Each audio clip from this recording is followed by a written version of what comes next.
आपली संविधान मानते, हेच संविधान मला वाटतं ज्यांच्या विचारातून येते आहे तो महानवा संप्रदायाचा समानतेचा विचार.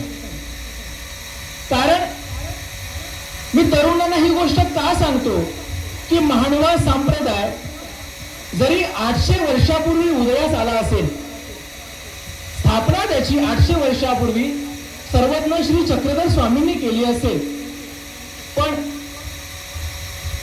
आजच्या संविधानामध्ये त्याची दखल घेण्यात आलेली आहे. ती समानतेच्या अर्थाने. ती कशी मित्रांनो? महानव पंथाचा समानतेचा दृष्टिकोन हा फार व्यापक आहे. व्यापक कसा आहे तुम्हाला एक गोष्ट सांगतोय. भडगावची लीळा आहे.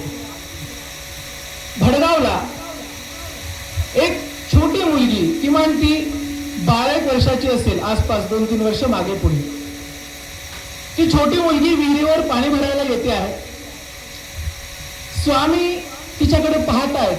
जसं आपण एखादी लहान छोटी मुलगी असली, आपण खोड काढण्याच्या निमित्ताने तिला आवाज देतो किंवा मग बोलत असतो. स्वामी म्हणतात इकडे ये. आता स्वामी तिच्यासाठी अनोळखी आहेत. एक वेळा झालं, दुसऱ्या वेळा पुन्हा पाणी भरून घरी गेली, पुन्हा ती परत आली. 3-4 वेळा हाच प्रकार झाला. तिच्याही मनाला वाटलं गेलं पाहिजे, स्वामी बोलत आहेत तर. स्वामींजवळ गेली ती. स्वामींनी तिला मठात नेलं आणि बाईसाला म्हणतात की बाई, हिला सुद्धा प्रसाद द्या. ब्रह्मविद्येच्या अनुषंगाने याचा अर्थ मी वेगळा घेतो, परंतु समानतेच्या अर्थाने आमची स्वामींची दृष्टी किती व्यापक आणि पुढची आहे हे मी या ठिकाणी सांगण्याचा प्रयत्न करतोय.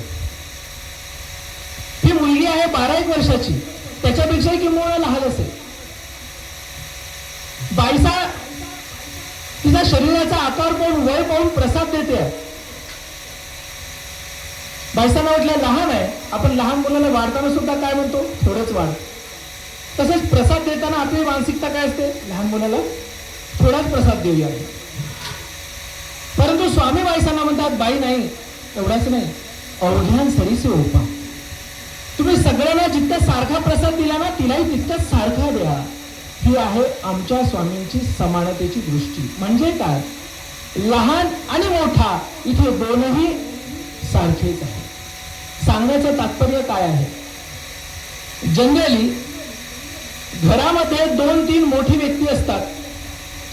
घरातला कुठलाही निर्णय ही घरातली तीच व्यक्ती मंडळी घेतात, पण लहान व्यक्तीला इथे गृहीत धरल्या जात.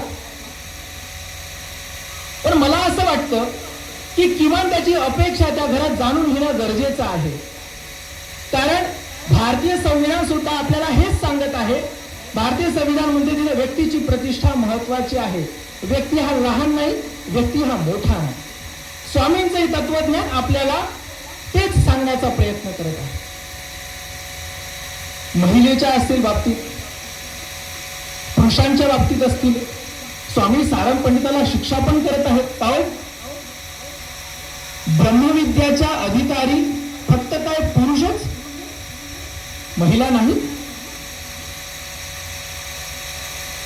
तुमचा काय जीव आणि यांच्या काय जीवलिया नाही ना. तुमते देव अनेक रक्षिता, याते देव अनेक रक्षिता असं आहे का, नाही. जो परमेश्वर पुरुषांचा उद्धार करणारा आहे, तोच परमेश्वर महिलांचा सुद्धा उद्धार करणारा आहे.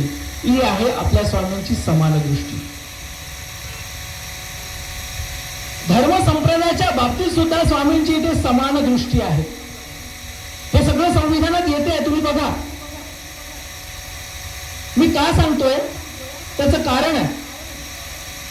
मी कुठल्याही कुणाच्याही मताचा विरोध करत नाही. मागच्या महिन्यामध्ये एक स्टेटमेंट आलं होतं, धर्मनिरपेक्षता हा संविधानातला शब्द चुकीचा आहे.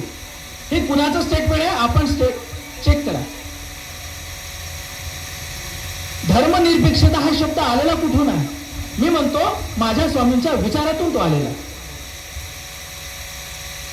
स्वामी जेव्हा डकल्याला म्हणतात वैर्याचा देव झाला म्हणून काही दगडे हाणून फोडावा. हे आमच्या स्वामींचे